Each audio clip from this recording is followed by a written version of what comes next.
Bonsoir Jean-Christophe Dumont. Bonsoir. Comme chaque année, vous publiez une grande étude sur les migrations internationales, autrement dit sur ceux qui immigrent, ceux qui les accueillent, la manière dont ça se passe, les conséquences économiques aussi. En France en ce moment, je dis en ce moment mais ça fait longtemps maintenant, il y a un symbole, c'est Calais, la jungle de Calais, et ces milliers de personnes dans la misère, entourées par des habitants qui eux se sentent souvent abandonnés. Est-ce qu'il y a une solution pour Calais, Jean-Christophe Dumont?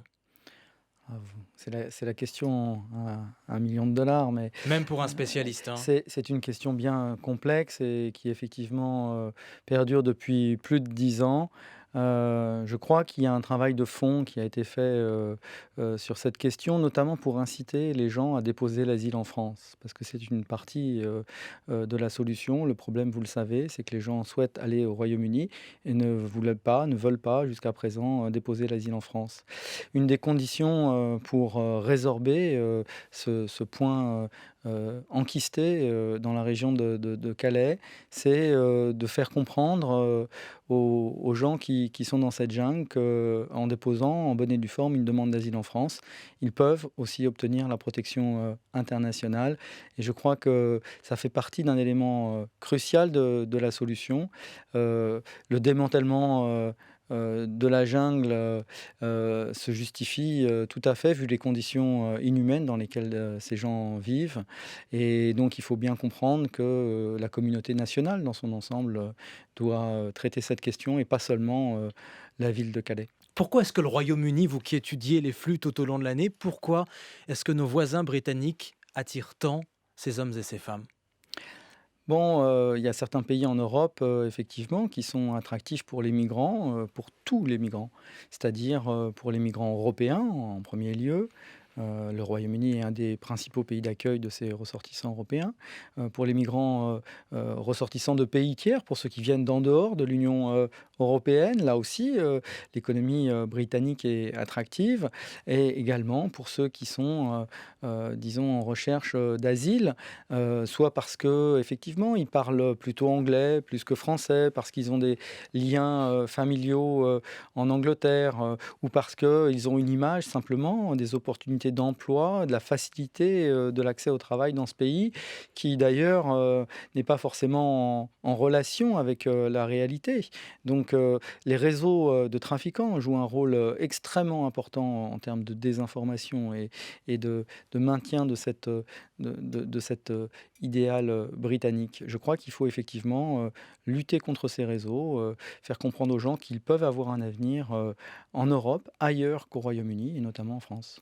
Vous êtes en train de dire que ces hommes et ces femmes devraient davantage s'installer en France, Jean-Christophe Dumont? Ils sont en France, donc la question est pas clairement, de savoir s'ils devraient y venir. Ils sont là, ils peuvent faire une, demande d'asile. Elle sera examinée, en bonne et due forme. S'ils sont éligibles, ils obtiendront le statut de réfugié, et s'ils ne le sont pas, ils auront vocation à être, renvoyés dans leur pays d'origine.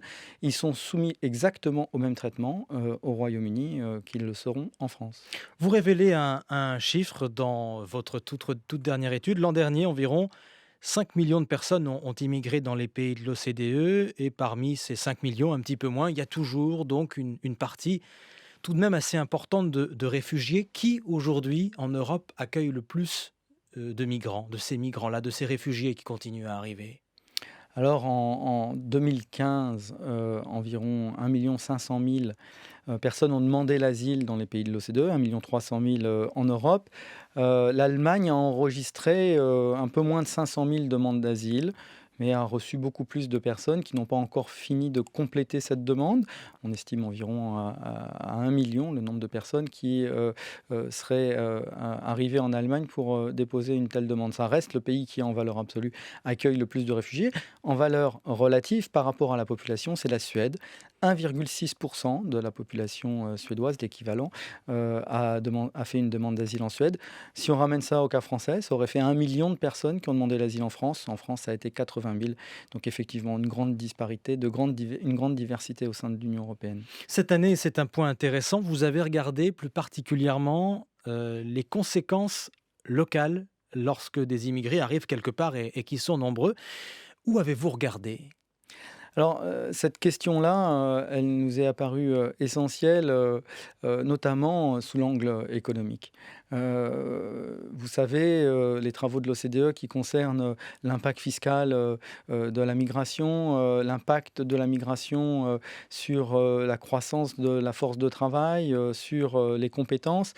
Tous ces travaux montrent que si l'immigration est bien gérée, et il y a un si, quand même, l'immigration sera bénéfique, pour les pays de l'OCDE. Ça fait des années, de multiples rapports qu'on produit, mais finalement, cet argument-là ne semble pas complètement, convaincre ou suffire pour convaincre les Oui. gens. Il est totalement Heu, inaudible, Jean-Christophe Dumont, on peut dire les choses comme ça, hein. alors je pense qu'il Vous est ne trouverez audible. pas beaucoup d'Européens pour dire: «L'immigration est bonne pour l'économie de mon Non, pays». je pense que vous sous-estimez, je pense qu'il y a beaucoup de gens, qui ont cette approche de la question. Dans le cas de la France, dans les enquêtes d'opinion, c'est entre 20 et 30 des gens qui pensent que l'immigration est une bonne chose.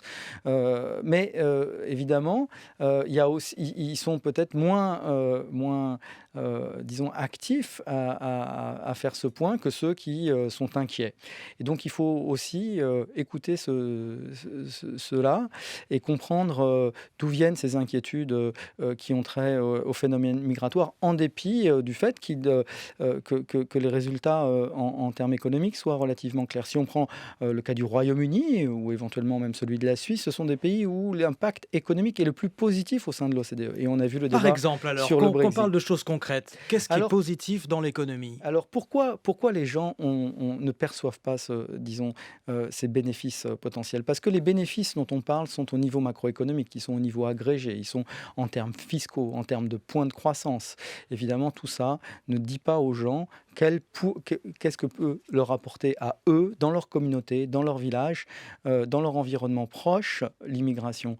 Alors que, les immigrés contribuent, par exemple, à pourvoir des emplois, qui ne seraient pas pourvus par ailleurs dans la construction, dans les services au ménage, dans tout un tas de secteurs où, les besoins de main-d'œuvre, ne sont pas pourvus par, la main-d'œuvre, nationale. Mais, également, il faut le reconnaître, l'afflux de population peut contribuer à, créer des effets de congestion dans certains services publics, la santé, l'éducation, disons, dans les transports, par exemple. Et donc C'est-à-dire ces que éléments-là, localement, là où il y a beaucoup de migrants, par exemple, plus d'enfants dans les classes? eh ben, il faut que les structures publiques s'adaptent. Et cette adaptation-là, elle prend du temps, elle est compliquée. Il faut qu'il y ait des phénomènes de péréquation qui permettent de financer les investissements nécessaires pour augmenter l'offre de services publics. Tout ça fonctionne plus ou moins bien, avec du retard. Et donc, effectivement, les conséquences à très court terme peuvent être des effets de congestion localement.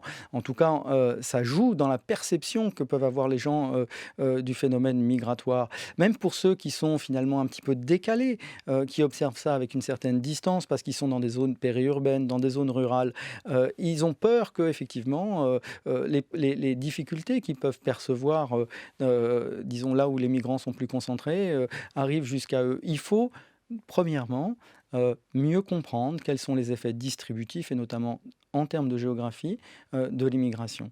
Il faut comprendre pourquoi l'immigration, au niveau local, a peut-être des impacts qui sont différents de ceux qu'on peut identifier, plutôt positifs, au niveau, national.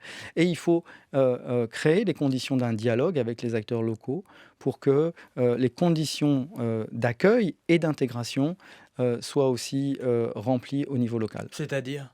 C'est-à-dire que, si on prend, l'exemple, de Calais, que vous avez, utilisé dans votre introduction, où, on va répartir, 10 000 personnes, dans des centres, d'accueil et d'orientation. C'est une démarche, tout à fait, souhaitable, dans l'esprit, dans lequel je répondais, précédemment.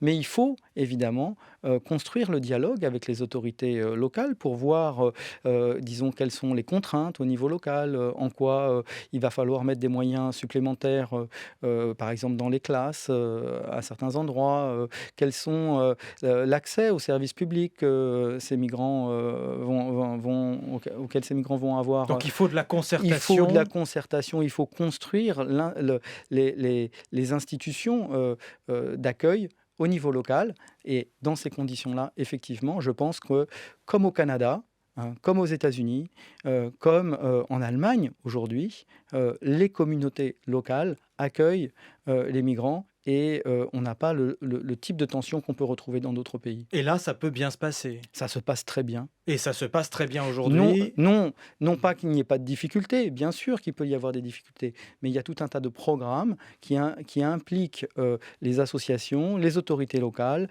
qui permettent de créer, des synergies entre, les différents services pour créer les conditions d'accueil. Ça c'est, évidemment, tout à fait, faisable et je pense envisagé, et c'est à cette condition-là, effectivement, qu'on pourra aussi, réussir, l'intégration, et l'accueil. Et ça n'est pas insurmontable, y compris économiquement donc. Non, le nombre de personnes dont on parle, 10 000 personnes, vous voyez, dans le cas, de la dispersion de la zone de Calais, on parle de 25 000 personnes environ qui auront obtenu le statut de réfugié dans l'ensemble, de l'année, 2015, en France. Bon, 250 personnes par, département, moins d'une personne par commune française. Écoutez, je ne pense pas que ça soit insurmontable. Jean-Christophe Dumont de l'OCDE pour cette enquête annuelle grande étude sur les migrations internationales. Merci à vous. Merci.